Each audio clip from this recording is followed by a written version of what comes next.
¿Qué tal? Esto es Escena Internacional, podcast producido por Comité de Lectura con la colaboración de Gabriela Rodríguez. Comienzo, como es habitual, con las noticias recientes. En República Dominicana, el ministro del Medio Ambiente fue asesinado en su propia oficina por un amigo de la infancia, según refiere un comunicado de su propia familia. Orlando Jorge Mera, según un comunicado oficial, fue atacado con un arma de fuego por un amigo personal, el cual está bajo custodia. Los motivos están siendo investigados, pero digamos, la persona en cuestión, precisamente por la relación amical que sostenía con el ministro, pudo entrar a su despacho sin pasar por los controles de seguridad normales. Y detrás de la disputa estaría el tema de la clausura de una empresa del presunto perpetrador por incumplir la normatividad medioambiental. El ministro además proviene de una familia con una gran trayectoria política. Su padre fue presidente. En el Reino Unido, el primer ministro Boris Johnson superó una moción de censura presentada por opositores dentro de su propio partido, el Partido Conservador Británico. Digamos, lograr que se sometiera a votación esta moción, solo se requería un 15% de congresistas digamos, solicitando el retiro de la confianza a Graham Brady, el presidente del comité que integran los llamados backbenchers, es decir, los parlamentarios que no ejercen función en el gobierno y que presuntamente por ello serían independientes respecto al mismo, o en todo caso tendrían una mayor distancia crítica. Para destituir a Johnson se necesitaba una mayoría simple de diputados de su partido, el número era 180. La razón por la cual se pedía su censura era el escándalo del llamado Partygate, celebraciones que llevaron a cabo altos funcionarios del gobierno cuando, por decisión de ellos mismos, el resto de la población estaba bajo estricta cuarentena y no podía hacer nada similar. El problema no es que haya habido una o dos reuniones, sino que fueron múltiples y, digamos, se ha conocido detalles a través de la investigación de un funcionario público, la vicesecretaria de la oficina del gabinete, Sue Gray, que subraya las sucesivas transgresiones a las normas que el mismo gobierno había establecido, y así como el alto consumo de alcohol en estos eventos. Agrava la situación la negativa inicial de Johnson y su entorno, que negaban a ver que esto hubiera ocurrido o que ellos hubieran estado presentes, y finalmente tuvieron que admitir que todas las acusaciones eran ciertas. Solo hubo 148 votos en contra de Johnson, o sea, el 41% de los parlamentarios de su partido, y 211 a favor, pero en otras ocasiones en que se solicitó, digamos, la censura del premier por parte de congresistas de su propio partido, aun cuando la censura no tuviese los votos necesarios, llevó al cabo de un tiempo a la renuncia del primer ministro. Eso ocurrió, por ejemplo, con Theresa May y con Margaret Thatcher.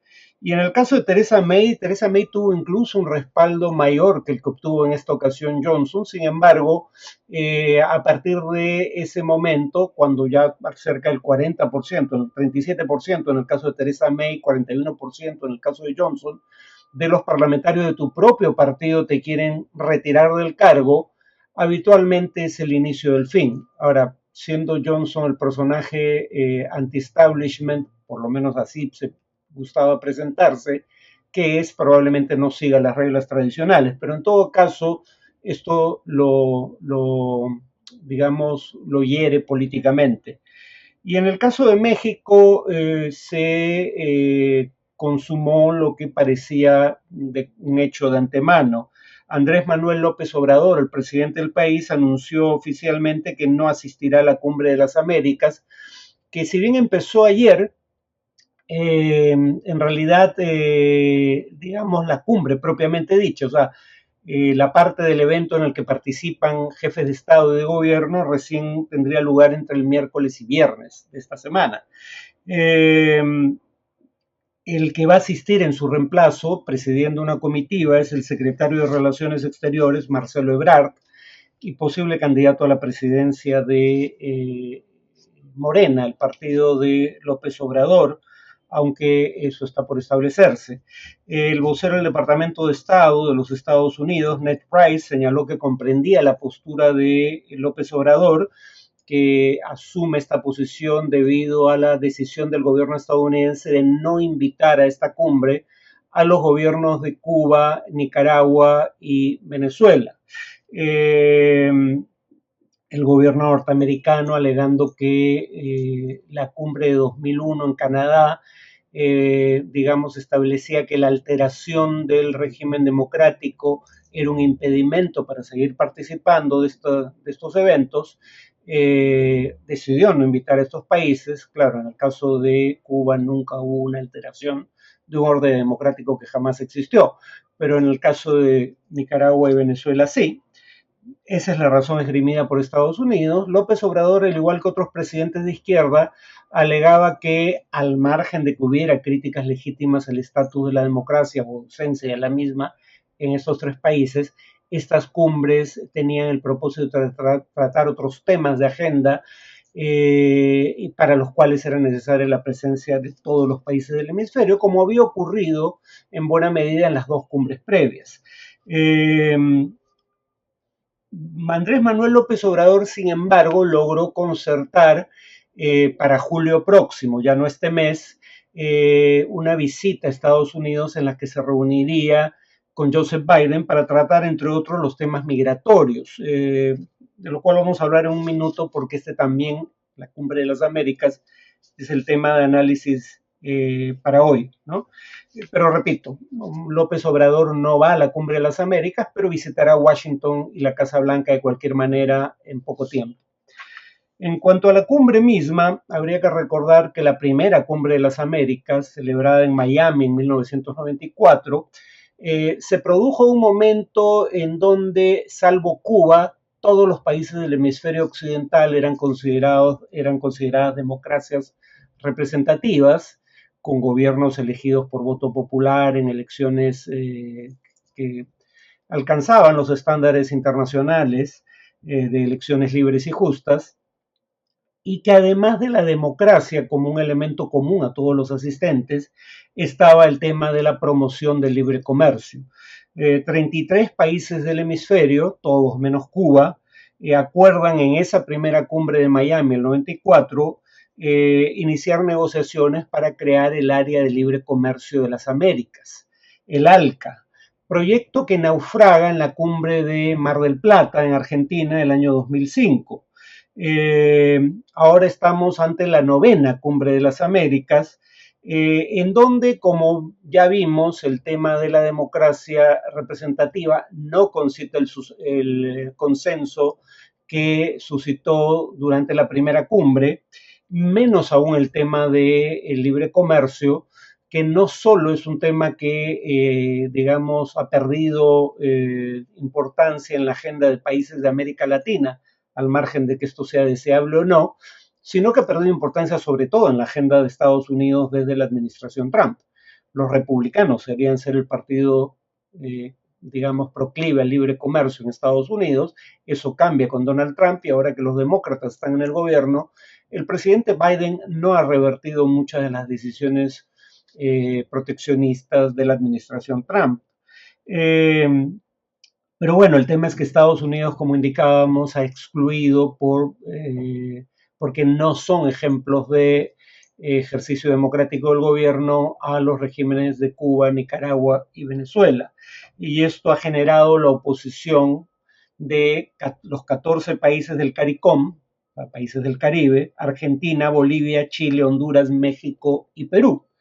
El punto, sin embargo, es que aunque todos estos gobiernos manifestaron su oposición a la exclusión de estos tres países, no todos anunciaron la ausencia de su presidente o jefe de gobierno en la cumbre.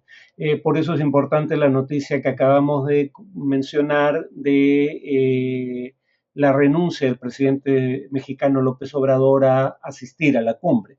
Hay países como Chile que han criticado esta exclusión, o Argentina misma, pero finalmente sus presidentes van a estar presentes en la cumbre. Eh, y lo que está por verse es cuántos países del Caribe declinan participar, porque es probable que algunos que dependen económicamente en gran proporción de Estados Unidos, eventualmente cambien su posición inicial. En el caso de Cuba, uno de los argumentos de quienes criticaban la exclusión es que pese a la naturaleza de su régimen, Cuba había sido invitada a las dos cumbres anteriores, en Panamá y Perú, y que no veían la razón por la cual debiera ser excluida de la cumbre actual, dado que la naturaleza de su régimen político no era precisamente un misterio cuando fue invitada a las cumbres anteriores.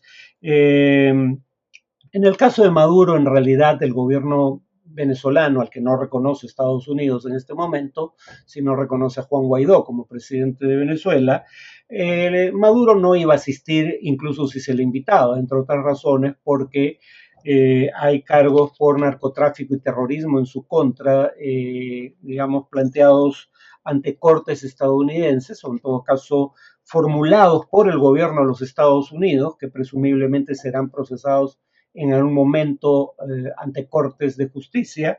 Y además el gobierno de Estados Unidos ofrece una recompensa de 15 millones de dólares por información que conduzca a su captura. Comprenderán que bajo esas circunstancias la presencia de Maduro era improbable, incluso si hubiese sido invitado. Pero la razón fundamental por la cual estos países que mencioné se oponen a la exclusión de Cuba, Nicaragua y Venezuela es que en realidad la democracia no es el tema fundamental habitualmente de estas cumbres. Y en esta cumbre se iban a tratar temas como el de migración, cooperación económica o salud, para los cuales era importante que estuvieran los países que o no fueron invitados o se autoexcluyeron en protesta. Por ejemplo, el tema migratorio es imposible de tratar de manera eficaz sin la presencia de México en la mesa de negociaciones. ¿Por qué? Porque merced al título 42, del cual ya hablamos en un podcast anterior, se habían expulsado más de 1 millón de inmigrantes de territorio de Estados Unidos de manera relativamente rápida, sin posibilidad de, digamos, plantear recursos como el de asilo, por razones de salud pública, ¿no? Estábamos en plena pandemia. Al menos esa era la razón esgrimida, y se está produciendo la mayor crisis migratoria en más de 20 años en la frontera entre México y Estados Unidos. O sea, ya no son mayoritariamente mexicanos intentando cruzar la frontera, son en su mayoría, digamos, ciudadanos de países de Centroamérica y el Caribe que intentan cruzar la frontera de México con los Estados Unidos. Entonces, el concurso de México en cualquier caso es vital para controlar estos flujos migratorios. Si se habla de cooperación en temas de salud, Cuba es el único país de América Latina y el Caribe que ha producido sus propias vacunas contra el COVID-19. Y en cuanto a cooperación económica, no había de cualquier modo grandes temas a tratar, básicamente por los problemas de proteccionismo comercial que ya mencioné. El programa América Crece, que Estados Unidos plantea como una novedad, en realidad utiliza, o sea, tiene algunos fondos nuevos, pero buena parte de sus fondos provienen de diversas agencias de cooperación oficial.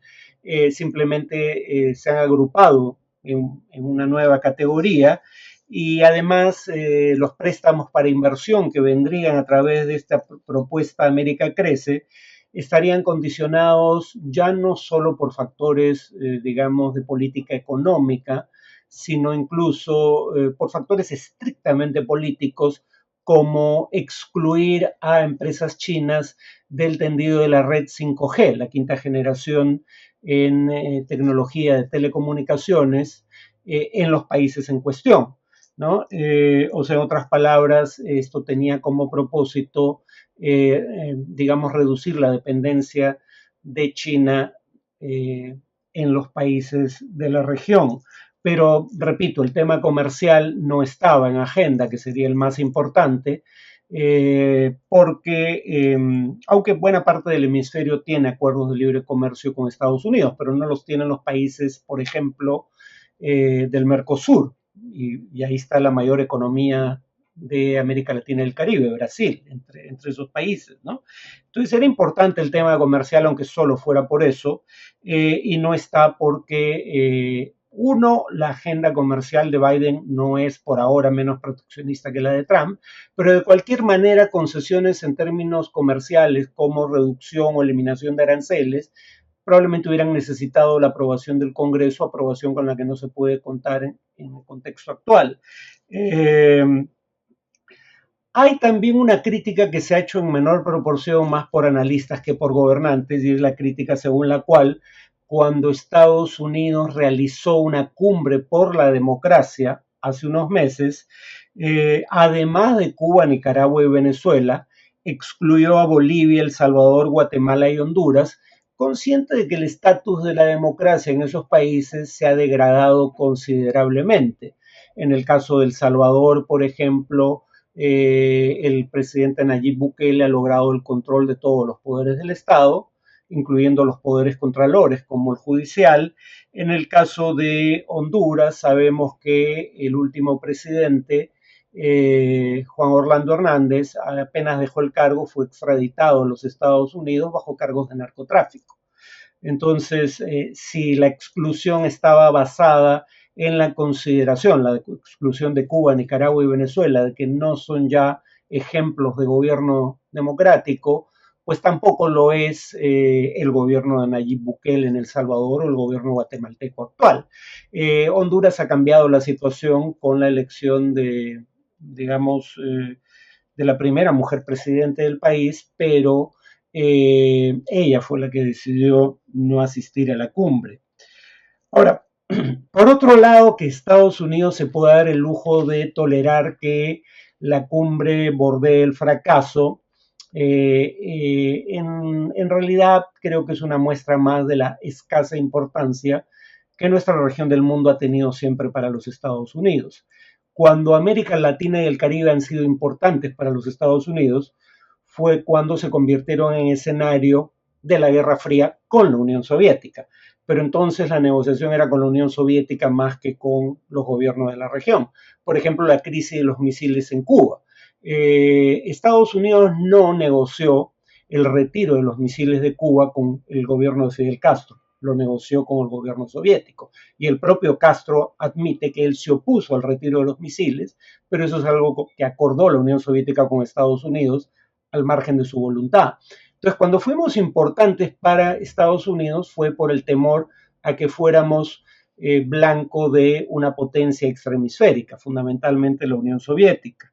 Una muestra de la relativamente escasa importancia de la región es que ya tiene la administración Biden más de un año de gestión y todavía falta nombrar 12 embajadores aproximadamente en la región. O sea, hay 2 embajadas vacantes.